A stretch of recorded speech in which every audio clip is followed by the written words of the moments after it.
नमस्कार दोस्तों, आप सभी लोगों का हमारे YouTube channel unique academy Ashwini Rai पर हार्दिक स्वागत और अभिनंदन है। दोस्तों, मैं आप लोगों के सामने आधुनिक भारत का इतिहास, जिसमें स्वतंत्र राज्यों का उदय का टॉपिक लेके आपके सामने खड़ा हूं और इस पर मैं आपके साथ चर्चा करूंगा। मैं आपको एक चीज़ बता देना चाहता हूं कि इन YouTube चैनल के बारे में हम लोगों को बहुत कम जानकारियां थीं, लेकिन हमारे एक अनुज, हमारा एक सहयोगी मिस्टर अंगद, उसने हमको YouTube पढ़ाने के लिए मोटिवेट किया, प्रोत्साहित किया कि सर आप पढ़ाइए। तो उसी से मैंने बहुत कुछ सीखने का प्रयास किया इन चीज़ों को, क्योंकि सीखना, जब हम कुछ सीखते हैं तो सीखने से ही चीज़ों को बारे में हम जान पाते हैं। इसके लिए मैं अपने इस चैनल के माध्यम से अंगद को सहृदय धन्यवाद देता हूँ। भगवान करे कि वो अपनी मंजिल को जल्दी से जल्दी पाए। वह भी तैयारी में लगा हुआ है एग्ज़ाम के लिए, और उसका भी अपना चैनल है, बायो पढ़ाता है, बहुत अच्छा पढ़ाता है। ठीक है, तो आज हमारी वीडियो है, क्लास आपके साथ होगी आधुनिक भारत का इतिहास, स्वतंत्र राज्यों का उदय। मित्रों, इस क्लास में हम ये जानेंगे कि कुछ ऐसे छोटे राज्यों का भी उदय हुआ जिन्होंने कुछ समयों के लिए अपनी स्वतंत्र सत्ता कायम किया। तो इसमें छोटे छोटे प्रश्न हैं, लेकिन एग्ज़ाम के उद्देश्य से किसी भी SSC, NTPC, RRB, UP, TGT के लिए बड़े इंपॉर्टेंट है। आप इनको छोड़ नहीं सकते, इनको आप नज़रअंदाज नहीं कर सकते। कुछ बड़ी शक्तियों के बारे में पढ़ेंगे, जैसे मराठों के बारे में हम आगे पढ़ेंगे। सिख, ये ऐसी शक्तियां थीं जो मुगल शासक सत्ता को चैलेंज कर सकती थी और किया, लेकिन दुर्भाग्य यही रहा कि मुगल सत्ता के कमज़ोर होने और अयोग्य होने के बाद वो जो खाली स्थान था उसको ये भरने में नाकामयाब रहे और ये अपने में लड़ते रहे, और परिणाम ये हुआ कि विदेशी दासता के गुलाम होते हम चले गए। मुगल साम्राज्य के पतन के बाद जो स्थान रिक्त हुआ था, उस स्थान को भरने की क्षमता मराठों में थी। उनके पास योग्य सेनापति थे। आप सबसे बड़े मराठा साम्राज्य के संस्थापक शिवाजी स्वयं, उसके बाद पेशवा बालाजी विश्वनाथ, बाजीराव द्वितीय, नाना साहब, बहादुर सिंधिया, ऐसे ये लोग थे जो मराठा साम्राज्य को पूरे भारत में स्थापित कर सकते थे और मुगलों के पतन के बाद जो स्थान रिक्त हुआ था उसको भर सकते थे। लेकिन ये अपनी ही लड़ाइयों में इतने व्यस्त रहे कि उस राष्ट्र के बारे में कभी सोच नहीं पाए। इतिहास जब भी पढ़ रहे हो ध्यान दें कि यहाँ पर किसी भी व्यक्ति के मन में राष्ट्र की भावना नहीं थी। उनके लिए उनका राष्ट्र केवल उनकी एकमात्र एक रियासत थी, बस। भारत की बात नहीं थी, सकले जम्बू द्वीपे, आर्यावर्त, भरतखंडे की बात नहीं कर रहे थे ये लोग। सिर्फ और सिर्फ ये अपनी रियासतों के लिए लड़ रहे थे, और परिणाम ये हुआ हमेशा लड़ते रहे। ठीक है, आधुनिकता का विचार या राष्ट्रवाद का विचार तो मैं ये कहूँ कि कांग्रेस के आने के बाद ही हुआ। जब कांग्रेस ने लोगों के मन में, जेहन में बात भरना शुरू कर दिया कि हम कब तक विदेशियों की दास्ता के गुलाम बने रहेंगे। ठीक है, तो स्वतंत्र राज्यों का उदय में हम मराठों का बहुत बड़ा चैप्टर का उसको पढ़ेंगे, सिखों को पढ़ेंगे। इसके पहले मैंने मैसूर का साम्राज्य का उत्थान, हैदर अली और टीपू सुल्तान और उसके पतन को भी बता दिया। लेकिन आज की जो क्लास होगी वो छोटे छोटे रियासतें हैं, लेकिन एग्जाम के दृष्टिकोण से बड़े इंपॉर्टेंट है, तो इनको पढ़ना अनिवार्य है। तो हम स्वतंत्र राज्यों के उदय में ये क्यों हुआ ये भी मैंने बता दिया है कि जब उत्तर मुगल काल के शासक अयोग्य हुए तो छोटी छोटी रियासतें क्या हुई, वो जन्म लिया और उन्होंने अपने आप को कुछ स्वतंत्र किया। इसमें हमने बंगाल को पढ़ लिया, इसमें हमने मैसूर को पढ़ लिया, इसमें हमने हैदराबाद को पढ़ लिया। ठीक है, और इसमें हमने अवध को पढ़ लिया। अब हम पढ़ेंगे क्या बोलते हैं, स्वतंत्र राज्यों के उदय में आपका रुहेले और बंगस पठान, ये काफ़ी इम्पॉर्टेंट होगा। रुहेले तथा बंगस पठान ये टॉपिक होगा। रुहेलखंड रुहेलों के नाम पर ही पड़ा है। रुहेल और बंगस पठान, रुहेल और बंगस पठान। ठीक है, इनके बारे में देखिए। उत्तर प्रदेश में, आज के उत्तर प्रदेश में आप ये कैसे लिख सकते हो कि गंगा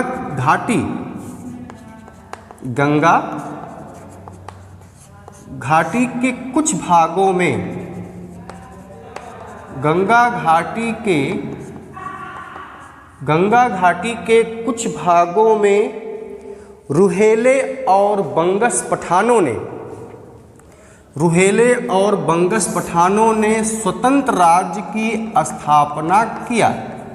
स्वतंत्र राज्य की रुहेले और बंगस पठानों ने स्वतंत्र राज्य की स्थापना किया। ठीक है। एक अफगान, उसका नाम था, एक अफगानी था, अफगान सरदार वीर दाऊद, अफगान सरदार वीर दाऊद तथा उसके पुत्र, उसका पुत्र अली मोहम्मद खां। इसी अली मोहम्मद खां ने स्वतंत्र सत्ता, गंगा घाटी के कुछ भागों में स्वतंत्र सत्ता की स्थापना किया और ये रुहेल थे, इसलिए ये स्थान रुहेलखंड कहलाया। ठीक है। इसीलिए जहाँ पर इन्होंने अपनी सत्ता स्थापित की तो यह क्या कहलाया? रुहेलखंड। तो इन्होंने कुछ समय तक सत्ता स्थापित किया, बाद में इनका पतन हो गया, तो ये साम्राज्य धीरे धीरे अंग्रेजों के अधीन चला गया। ठीक। अब हम पढ़ लेते हैं राजपूतों को, राजपूतों के बारे में देख लें। ठीक है। ये तो आपको समझ में आ गया कि यहाँ पर आपको यही केवल इम्पॉर्टेंट है, ये और ये। तो अब हम पढ़ लेते हैं राजपूतों के बारे में। ये देखिए राजपूत,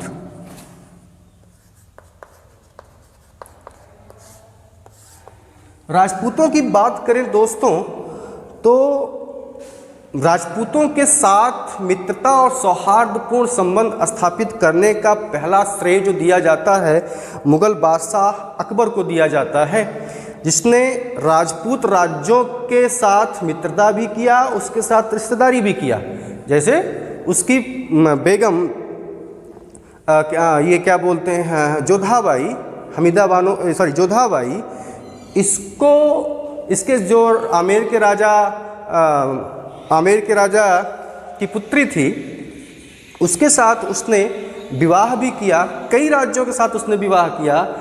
मुगलों ने राजपूतों के साथ ये ध्यान दें मित्रतापूर्ण संबंध किए, उनके साथ शादी या रिश्तेदारी भी किया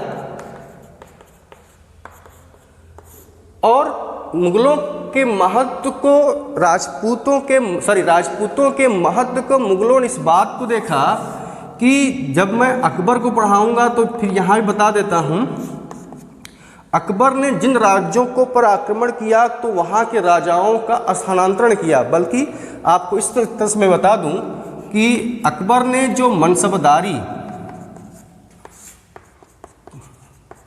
प्रथा बनाई थी, जिसमें वो मनसब प्रदान किया जाता था, तो इस मनसब के अंतर्गत योग्य सेनापति के रूप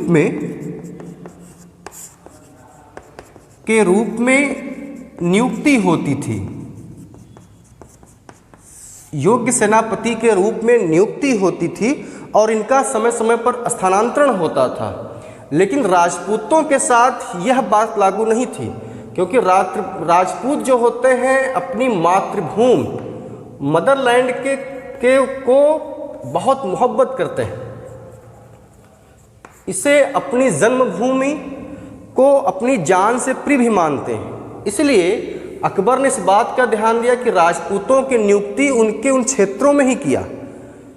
और दूसरी बात, राजपूत इतने स्वामी भक्त होते हैं कि जिसके प्रति इन्होंने अपनी आस्था व्यक्त कर दिया तो वे पहले अपनी मृत्यु का वर्णन करते हैं, तब जाकर तभी किसी के अन्य को कोई मार सकता है, अन्यथा नहीं। ये शत्रु के सामने स्वयं खड़ा हो जाते हैं।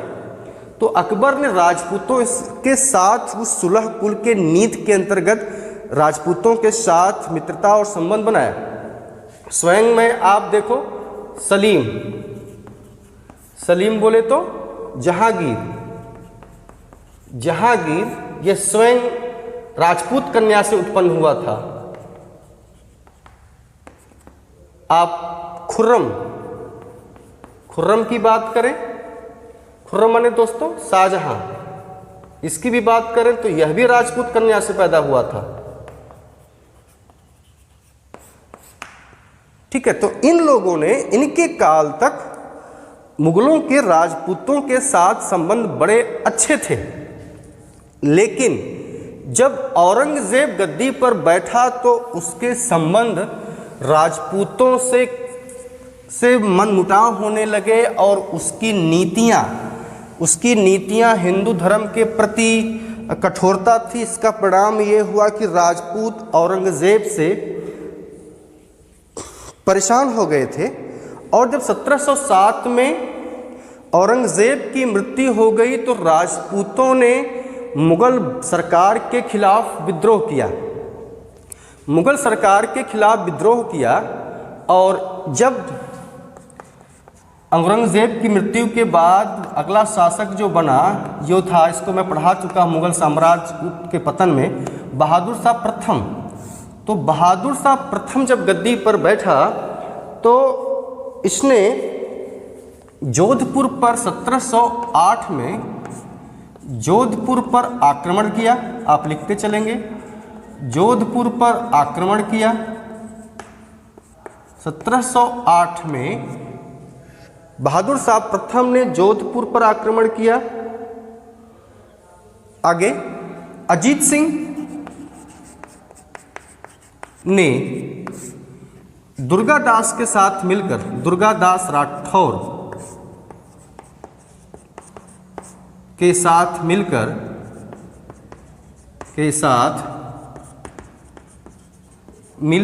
विद्रोह किया। इस विद्रोह का दमन हुसैन अली, जो सैयद बंधु हैं, जिन्होंने मुगल बादशाहों को गद्दी पर बैठाने पर किंग मेकर की भूमिका निभाई थी, हुसैन अली ने इनकी सेना को पराजित कर दिया। अतः मजबूरी में अजीत सिंह को अपनी पुत्री का विवाह, अजीत सिंह को आप लिखते चलेंगे, अपनी पुत्री का विवाह फर्रुखसियर के साथ करना पड़ा। फर्रुखसियर के साथ करना पड़ा। यहां तक बात क्लियर? ठीक है, आगे चलते हैं। एक राजा हुआ सवाई जयसिंह। राजपूतों में एक राजा हुआ सवाई जयसिंह, इसके बारे में देख लीजिए। सवाई जयसिंह, इसको सवाई की उपाधि, पहली बात, इसको सवाई की उपाधि फर्रुखसियर ने दिया था। सवाई की उपाधि, ये ध्यान देंगे, जो आप लिख लेंगे, मैं केवल ऐसे लिख रहा हूं। सवाई की उपाधि फर्रुखसियर ने दिया। यह अजमेर का शासक बना। यह अजमेर का, सवाई जयसिंह यह अजमेर का शासक बना। और इसको फर्रुखसियर ने सवाई की उपाधि दिया था। यहाँ तक आपको याद हो जाएगा। अगली बात इसमें 1722 ईस्वी में जय सिंह ने ही अपने नाम पर जयपुर की स्थापना किया।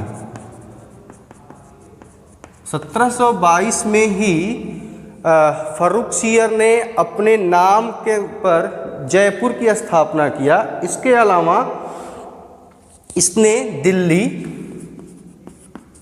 मोस्ट इंपॉर्टेंट ये line, Delhi, Mathura, Ujjain,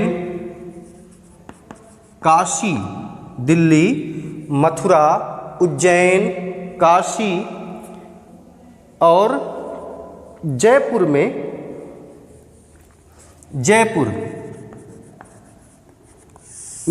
वेधशाला, most important, वेधशाला का निर्माण करवाया।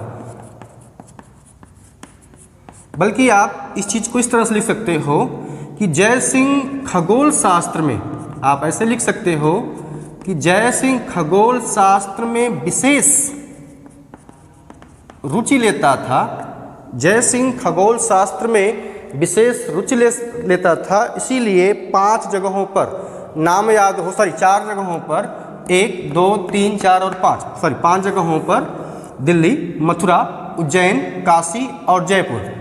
दिल्ली, मथुरा, उज्जैन, काशी और जयपुर में वेधशाला का निर्माण करवाया।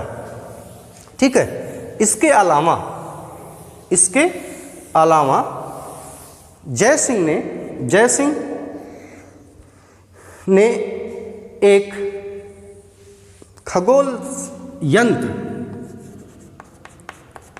खगोल यंत्र बनवाया जिसका नाम रखा जिज मोहम्मद शाही।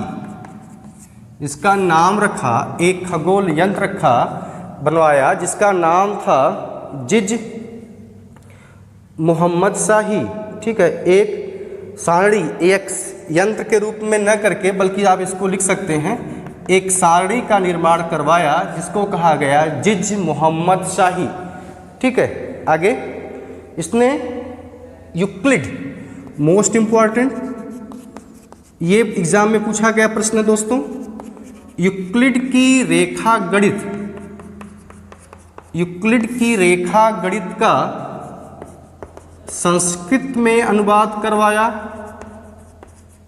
एवं नेपियर की लघुगणक का भी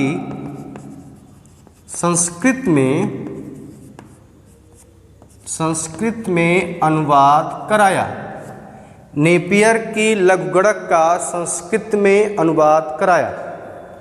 ठीक है। ये रहा आपका राजपूतों के बारे में।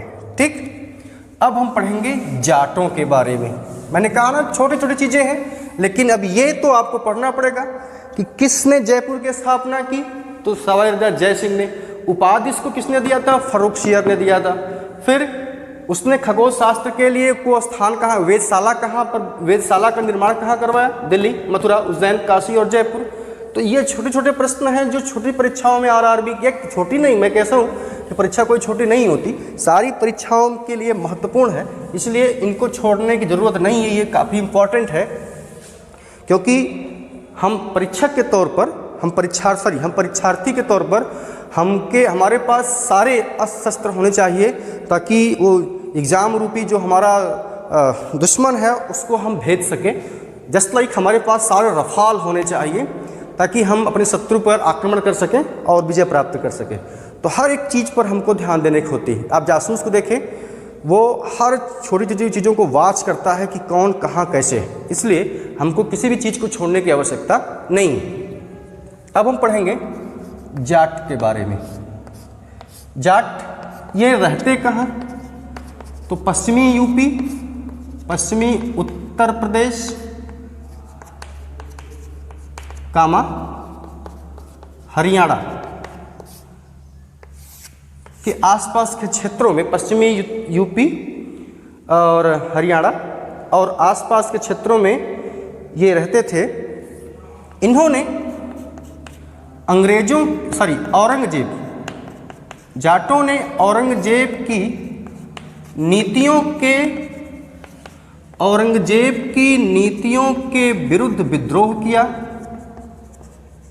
जाटों ने औरंगजेब की नीतियों के विरुद्ध विद्रोह किया और इनके विद्रोह का पहला नेता जो था, जाटों के विद्रोह का नेता जो था, मोस्ट इम्पॉर्टेंट वह था गोकुल। ये एग्जाम यूपी टीजीटी के प्रश्न में आया कि जाटों का पहला विद्रोह किसके नेतृत्व में हुआ। प्रश्न ध्यान से सुने कि जाटों का पहला विद्रोह किसके नेतृत्व में हुआ, तो वह कौन था, गोकुल। ठीक है। इसके बाद क्रमशः राजा राम ने भी औरंगजेब की नीतियों के खिलाफ विद्रोह किया। आगे फिर जाटों का नेतृत्व एक योग्य व्यक्ति चूड़ामन के हाथों में आ गया। चूड़ामन, इसका सन देख लेते हैं। सन इसका होगा 1690 से 1721। 1690 1721, इसके बारे में देख लें। ये इसकी क्या बात है, एक ही लाइन इसमें इंपॉर्टेंट होगा। 1700 ईस्वी में भरतपुर माने आज राजस्थान में, भरतपुर में 1700 ईस्वी में चूड़ामन ने भरतपुर की स्थापना किया। 1700 ईस्वी में चूड़ामन ने, मोस्ट इंपॉर्टेंट है दोस्तों, 1700 ईस्वी में चूड़ामन ने, हम जाटों को पढ़ रहे हैं तो इनका निवास ये है। पहला विद्रोह किसने किया था, गोकुल ने किया था, फिर किसने किया था, राजाराम ने किया था। इसके बाद जाटों का सबसे उसके बाद जो सबसे योग्य व्यक्ति हुआ वह कौन था, चूड़ामन था, जिसने 1700 ईस्वी में भरतपुर की स्थापना की। ठीक है, आगे चलें। इसके काल में, इसके शासन पर मुगलों का आक्रमण हुआ, जिसमें यह पराजित हुआ और आत्महत्या कर लिया। पराजित हुआ और आत्महत्या कर लिया। ठीक, चूड़ामन के बाद जो अगला जाट नेता हुआ वह था बदन सिंह। चूड़ामन के बाद जो अगला नेता हुआ वह था बदन सिंह। ठीक है, 1721 से लेकर 1751, यही होगा, 1721 से लेकर 1751, 56 है, 56। इसके बारे में देखिए, नादिर शाह ने जब आक्रमण किया था, नादिर शाह के आक्रमण कब किया था, 1739। तो नादिर शाह के आक्रमण से फैली अव्यवस्था का लाभ उठाकर, आक्रमण के कारण फैली अव्यवस्था का लाभ उठाकर बदन सिंह ने आगरा और मथुरा पर अधिकार कर लिया। एक लाइन इंपॉर्टेंट हो गई इनके बारे में। दूसरी बात, अहमद शाह अब्दाली ने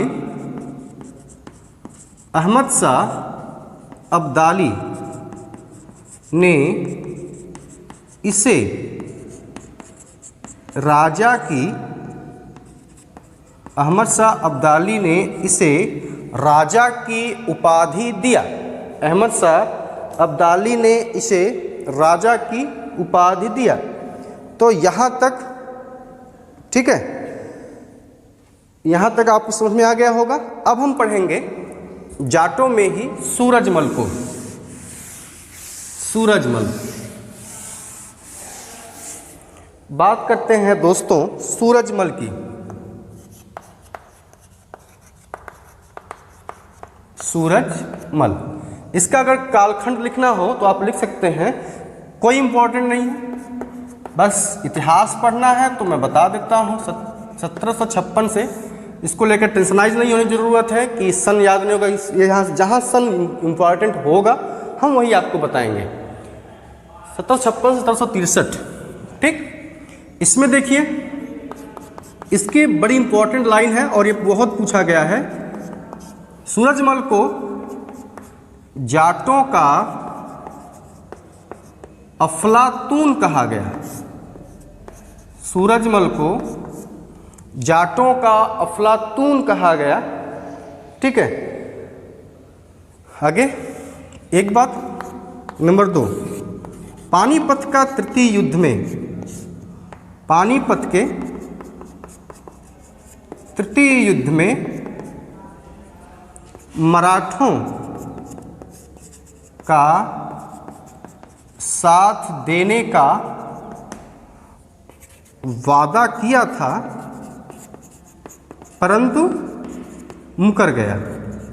बस आपके लिए, एग्जाम के लिए बस यही इंपॉर्टेंट है कि इसको जाटों का अफलातून कहा गया। ठीक है, अब सूरजमल के बाद क्रमशः, बस सूरजमल के बाद क्रमशः आप लिख लेंगे, सूरजमल के बाद क्रमशः रतन सिंह, सूरजमल के बाद क्रमशः, मैं इसको मिटा देता हूँ, सूरजमल के बाद क्रमशः सूरजमल के बाद क्रमशः जवाहर सिंह,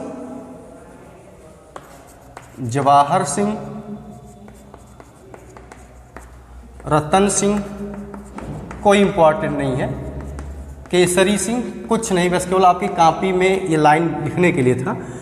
इनकी मृत्यु के बाद सूरजमल के बाद जवाहर सिंह, रतन सिंह, केसरी सिंह, इसके बाद रणजीत सिंह,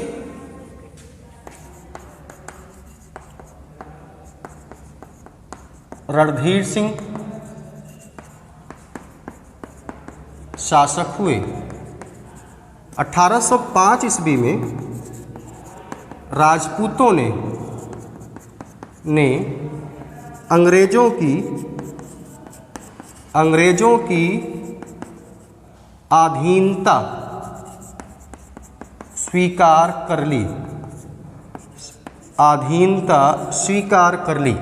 ठीक है, 1805 में राजपूतों ने अंग्रेजों की अधीनता स्वीकार कर ली। तो इस प्रकार हमने राजपूतों को पढ़ लिया, या आप ये राजपूत ही लिखते थे, आप जाट लिख लीजिएगा, राजपूत ना लिखते बल्कि आप जाट लिख लीजिए, जाटों ने। ठीक है, तो यहाँ पर वही केवल एक लाइन, जैसे अफलातून किसको कहा गया, किसने भरतपुर की स्थापना किया, किसको जयपुर की स्थापना किसने किया, यही एक छोटे छोटे प्रश्न हैं जो इम्पोर्टेंट हैं। अब हम एक छोटा सा रियासत और थी जिसको हम पढ़ने लेते हैं, केरल। केरल में त्रावणकोर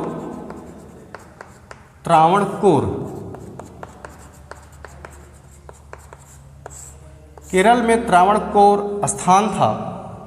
ठीक है, जहाँ पर, और यह केरल जो है कई सामंतों, अलग अलग रियासतों पर कई सामंतों और राजाओं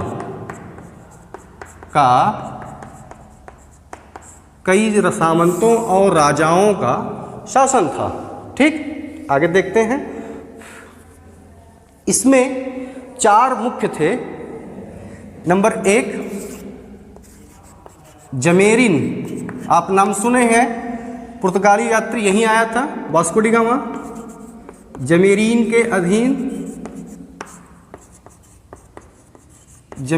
के अधीन कालीकट। नंबर 2 जमेरीन के अधीन कालीकट। नंबर 2 चिरक्काल।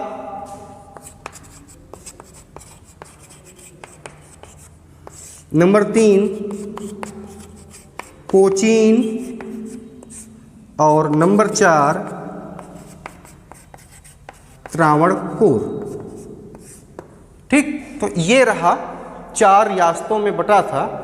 ठीक है, अब यहाँ तक तो समझ गए, आगे देखते हैं। 1729 ईस्वी में यहाँ का शासक हुआ राजा मार्तंड वर्मा। 1729 ईस्वी में यहाँ का शासक हुआ राजा मार्तंड वर्मा, जिसने पश्चिमी आक्रमण से लड़ने के लिए यूरोपीय तर्ज पर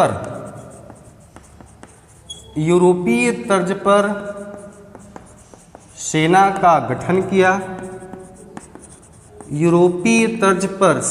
गठन किया। ठीक, नंबर 2 आप लिख लेंगे, सिंचाई के लिए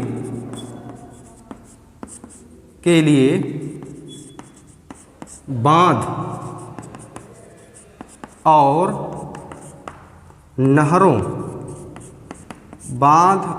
नहरों का निर्माण करवाया। सिंचाई के लिए बांध और नहरों का निर्माण करवाया। विदेश व्यापार को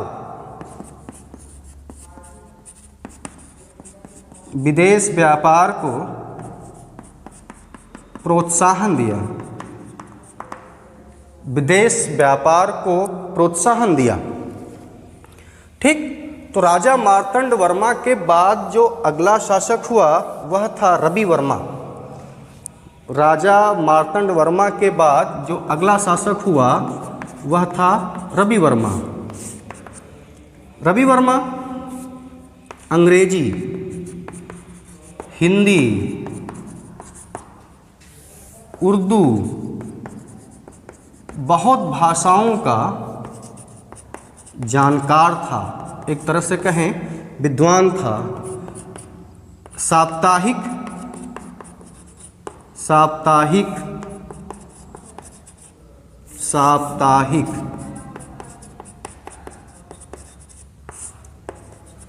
अंग्रेजी पत्रिका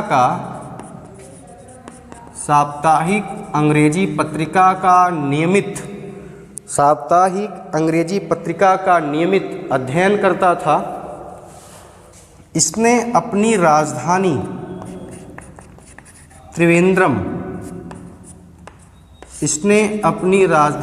त्रिवेंद्रम बनाई, जो साहित्य का प्रमुख केंद्र था।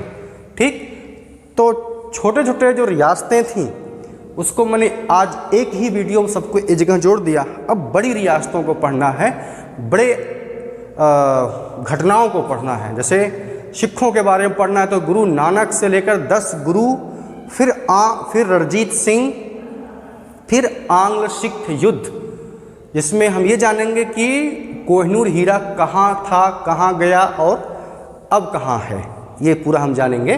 वो सिखों से संबंधित है। फिर मराठों को पढ़ेंगे। तो ये 2 टॉपिक जो बहुत बड़े भी हैं, इम्पॉर्टेंट हैं, इनकी क्लासेज कम से कम एक पर कम से कम 2 या 3 क्लासेज बनेंगी। तो मतलब मराठों और सिखों को पढ़ाने के लिए कुल 6 क्लासेज लगेंगे, जो कि किसी भी दृष्टिकोण से किसी परीक्षा के लिए आप इसको महत्वपूर्ण मानिए। लेकिन इसमें जो छोटी बातें थी वो मैंने आपको रखा, लेकिन बहुत प्रश्न आ जाते हैं। आप एग्ज़ाम के साथ पेपर हल कीजिए, वहाँ से आपको प्रश्न मिलेंगे। तो स्वतंत्र राज्यों के उदय में जो छोटी रियासतें थीं उनको मैंने पढ़ा दिया। अब हम आगे पढ़ेंगे सिख धर्म के बारे में। आज के लिए बस इतना ही। आप लोगों का बहुत बहुत धन्यवाद।